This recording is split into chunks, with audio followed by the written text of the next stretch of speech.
This video's got it all. Unbelievable punts. All in. Extraordinary suckouts. Dude, give me my money back. Honestly, you deserve it. Insane bluffs. All in. All in. But most importantly, the first ever GTO car review.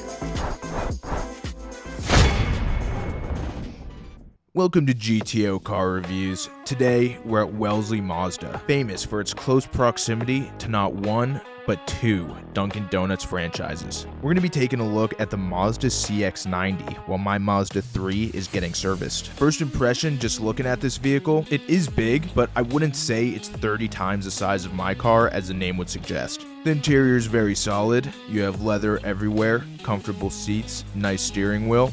I would give it pocket 7s out of pocket aces. You have these sunblocker things which are pretty cool. These could definitely come in handy if you're grinding 5NL or playing a rinky-dink tournament and don't want sun glare on your laptop. After giving false hope to a salesman that I might actually buy this thing, they let me take it out on a test drive. Let's see how she does. First impression, this thing is pretty big, guys. Definitely a bit overkill for me right now. However, once I start my poker cult and I have a bunch of disciples I need to drive from casino to casino, I think this could be a good option.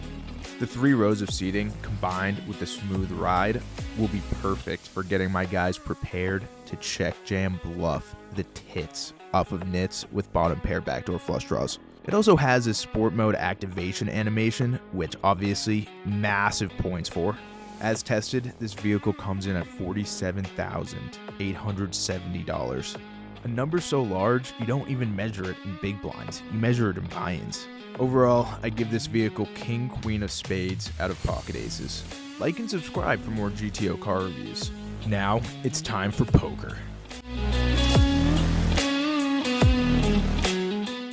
I wanted to make a Ryan DePaulo style vlog for this trip to Mohegan with Jay and Nate, but unfortunately I'm not as funny as him, and we just played poker for 12 hours a day, both days, so you guys didn't miss too much. The first day I lost $350 playing cash games, but I wasn't recording because I was getting absolutely hammered. I wouldn't be able to tell you the hand histories even if I was recording, so don't worry about that, guys. What I did record is the $160 Mohegan Sun Saturday tournament.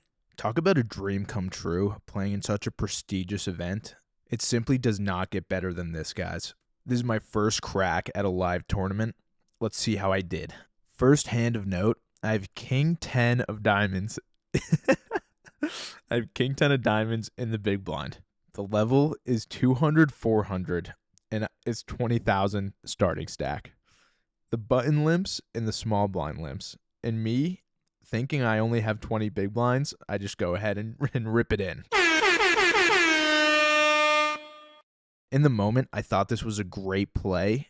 Leverage a ton of fold equity against a couple of weak ranges. Turns out I was slamming over 40 big blinds into the middle with king high, only to pick up like 4 big blinds worth of chips, but it got through, so whatever. All right, guys, first break. I have 20.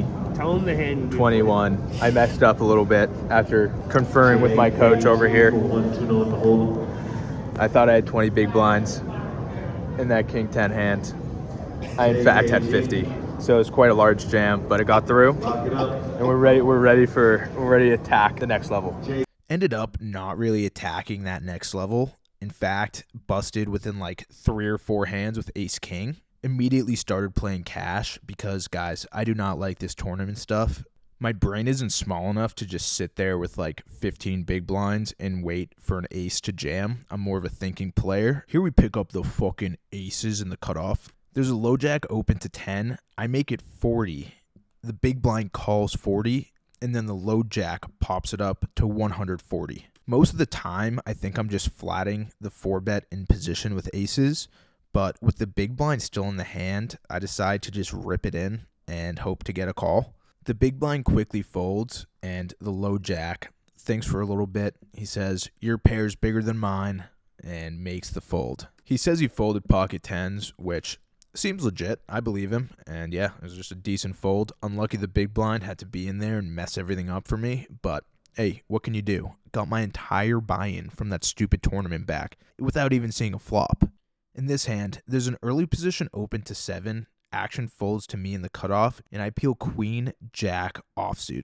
This is one of those hands that people flat with all the time, and it's a really bad hand to do that with because you're dominated by like every good hand a player can be opening with. Unless you flop the best hand by a mile, you're not going to know where you're at in a single raise pot where the ranges are so wide. For that reason, you should fold most of the time and then mix in some 3-bets so you can condense your opponent's range a little bit. Also, if you 3-bet and they fold, that's sick, free money. And then if they shove it in your fucking face, you have the easiest fold of all time because this hand sucks. So for these reasons, I decided to mix in the 3-bet up to $30. That's all just poker theory. Let's talk about what actually happened. And the big blind just calls, and then the under the gun player calls. So we're 3 ways to a flop of 10-3-3 with 2 spades. Naturally, the big blind just bets out for $25, under the gun folds, and action's on me. And I know what you're thinking. You only have queen high. Click the fold button. There's no shame in it. Here's my response to you. I don't just have queen high. I have 2 overs, a backdoor flush draw, and a backdoor straight draw. I'm just torching equity in EV if I ever fold here, so I make the call. And the turn is a 7 of spades. The big blind bets $25 again, which usually, for the most part, guys, is not a sign of strength. He's an old guy, looks like a nit, looks like he likes to fold. So yeah, you guys saw from the intro, I jam for his remaining $175. I like this play. I obviously block a bunch of flushes with my jack of spades, and if I do get called and he happens to have a flush or trips or something, I still have a strong flush draw to fall back on. Again, this is all just theoretical poker land. In reality, he just has ace queen of spades, snaps me off, I'm drawing dead. Ignore anything I say about poker, guys. I'm apparently fucking ass at this game. After this hand, nothing too interesting happened. Right until I turned off my camera because we're about to go to dinner. I'll just rip through the hand history behind this beautiful cinematic footage of me giving all my chips to that nice old man. I'm on the button with 7-4 of clubs. There's a raise, 2 calls. I make the call. I don't care. I'm on vacation. I'm going to play a suited connector on the button. The flop comes 10-4-5 with 1 club. Pretty good flop. Bottom pair, backdoor straight, backdoor flush draws. The big blind now leads out for $15 into a pot of 50. 2 players call the 15, and with action on me, what do you want me to do? I call. The turn is the ace of clubs, giving me the backdoor flush draw. The big blind now checks, under the gun checks, and then the cutoff bets $25. I make the call. This is a super passive, normal 1-2 table. I'm not really worried about getting check raised here. The big blind folds, under the gun calls, and we're off to a rather arousing river.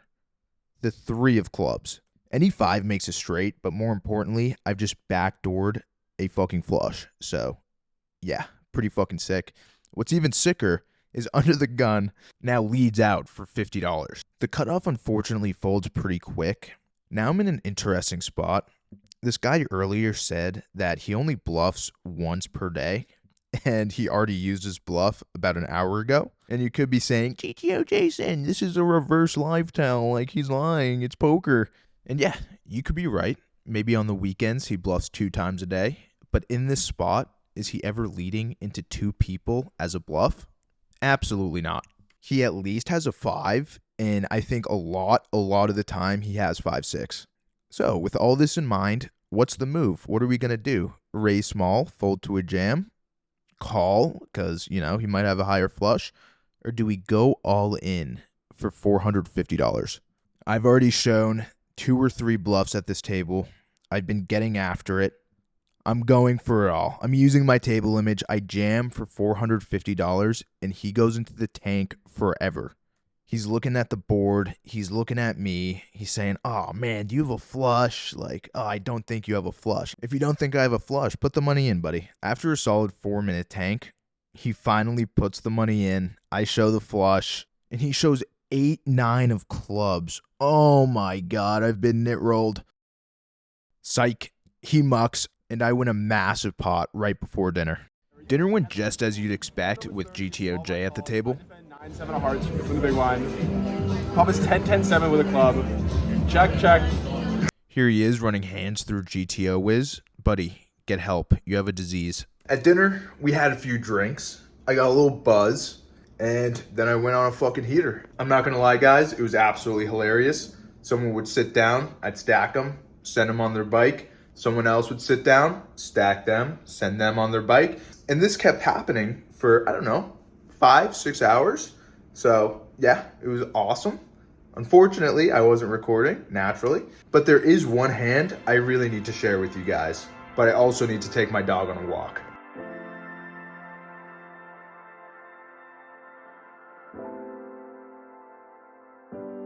With blinds at $1, $2, I open pocket fives in middle position to $15.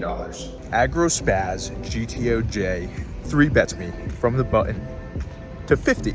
We're about $600 effective. Never folding, never raising. That leaves one option. I make the call. The flop comes.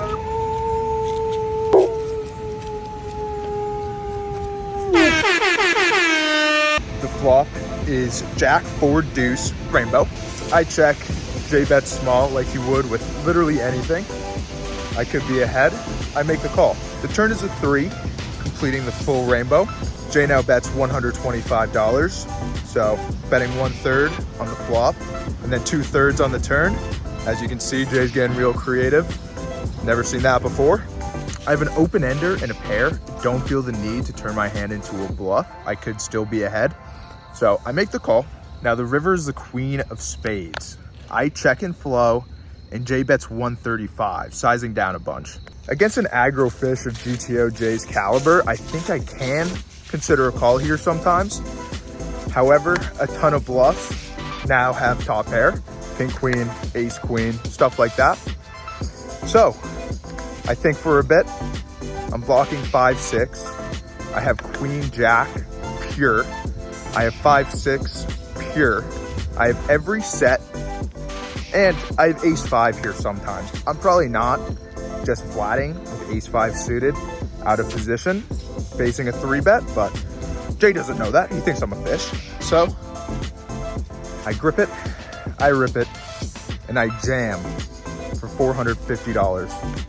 My thinking was I block a bunch of really, really strong hands, obviously, and I'm gonna put one pair of hands in an absolutely agonizing spot. Even if he has aces, it's gonna be tough to find a call here, I think. As expected, Jay was not too thrilled to see the check jam on the river. He quickly picks up his cards and folds king, queen, face up. I windmill the pocket fives in his stupid face. He laughs. He can't believe he's just been owned by such an untalented, idiotic 1-2 player. But he quickly forgot. He can have fun at 5-10. He can win money at 10-25. But when it comes to 1-2, that's my domain. All right, let's get back to some hands with some footage behind them. This is the beginning of the final session at Mohegan Sun. And at this point, guys, I probably had like 5, 6, 7 beers in my stomach. Feeling a bit fired up, feeling a bit aggro. I pick up ace-6 of diamonds in the big blind. Under the gun limp, cutoff limp, button limp. I'm having none of it. I bump it up to $25. Under the gun calls and the cutoff calls, so we're 3 ways to a flop. It comes jack, 6-4, 1 diamond. Out of position 3 ways, I'm checking a lot. This is no exception. Under the gun now does a little baby bet of $25. The button calls, and yeah, I'm aggro, guys. I check raise to $75. This might seem like a punt to your average small brain nit, but I'll explain my thought process. Especially in multi-way pots, people bet when checked to way too much in my opinion. The only hands that under the gun should really be betting in this spot are like sets and 2 pairs. I block pocket 6s, one of the main hands that you could reasonably lead with. My range is uncapped. I can have every strong overpair, pocket jacks, pocket 6s, even pocket 4s. Who knows what under the gun is doing this with, but even if you have a hand like jack 9, jack 10, you're not exactly thrilled getting check raised. The cutoff's range is obviously capped as shit, so if I get this bet through the under the gun player, the cutoff should fold as well. And that's exactly what happens. Under the gun folds and the cutoff does as well. After this hand, I made a humongous mistake, guys. I looked at the cutoff and immediately tagged him as a scared money fish. This is undoubtedly the single worst read of my entire poker career, and you guys are about to see why. A few hands later, I'm dealt ace deuce of diamonds under the gun. I'm aggro. I raise to $10. There's 3 calls to the cutoff from last hand. Now he's on the button, and he raises to $20. This is obviously a bizarre development, but for the same reasons as last hand, I decided to go for a bluff here. All the callers all have capped ranges. I'm still uncapped, opening under the gun. As for the button, I have him tagged as scared money. So yeah, slam dunk pre-flop bluff opportunity in my opinion. I bump it up to $110. All the flat callers fold, and then the button makes the call. The flop comes Jack, Jack 4 with no diamond in sight. He has about $300 behind, so the stack to pot ratio is pretty weird. More importantly, I'm pretty drunk. I just go ahead and jam 300 into 250 as an overbet flop bluff jam. And I get snap called, so I'm like, whatever. I just ran into a jack this time, but all the other times I'm getting a fold. You can't be mad at your bluff if you didn't fold out a hand you weren't trying to make fold. You know what I mean? The board bricks out, and I proudly announce my ace high. He says, me too. That's not good. And he flips over ace 9 of hearts. That was not in the hand I want to vomit. Wow. And the 9 kicker barely plays. It would become abundantly apparent that this player was not a scared money fish at all. He was the anti-scared money fish. This guy would put his stack in with anything. He would call any bet. He had no idea how to play. And at one point, he asked me if he had a straight with ace king on 2, 3, 4. So he thought that straights could wrap around. Luckily, guys, I got all my money back from this hand. I ended the session down like $35, so not too bad. But more importantly, I learned a very valuable lesson I want to share with you guys today. Do not, under any circumstances, tag a player after making them fold one time. As you can see, it's a recipe for disaster. Final figures for this Mohegan trip. I profited $1,353 in cash games and then lost $160 in the tournament. Grand total profit of $1,093. Not bad for a weekend of work.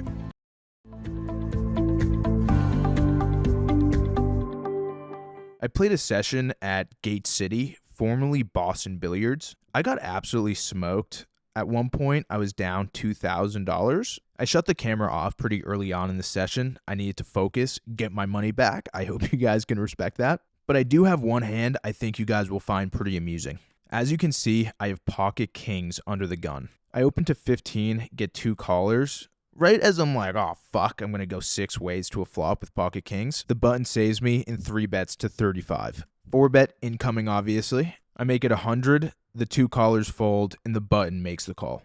The flop is queen 3-6 rainbow. Awesome flop for me. I bet $75, and then the button snap jams for $250. I snap call, obviously. The turns of 5 looks really clean until the button turns over 4 deuce offsuit. The river, inconsequential. I'm drawing dead. Quite literally the first hand I played. I get fucking kings. Get the money in as an 80% favorite. And this dude just banks the shit out of his gut shot. Well, that's just variance, Jason. Part of the game. Go fuck yourselves. After I let the steam dissipate from my ears, we started chatting. He's actually a very nice guy. His name is Brendan. His rationale behind the jam was he was trying to get me to fold. Sir, I would certainly hope so. The rationale behind calling a 4-bet with 4 deuce offsuit, he did not disclose. But Brendan did say that he was going to subscribe to the channel. Brendan, if you'd like to drop a comment about your thoughts on the hand, I'm sure the viewers would absolutely love that. Since you're a nice guy, I'm going to do you a favor. Free coaching lesson. Never fucking do that ever again.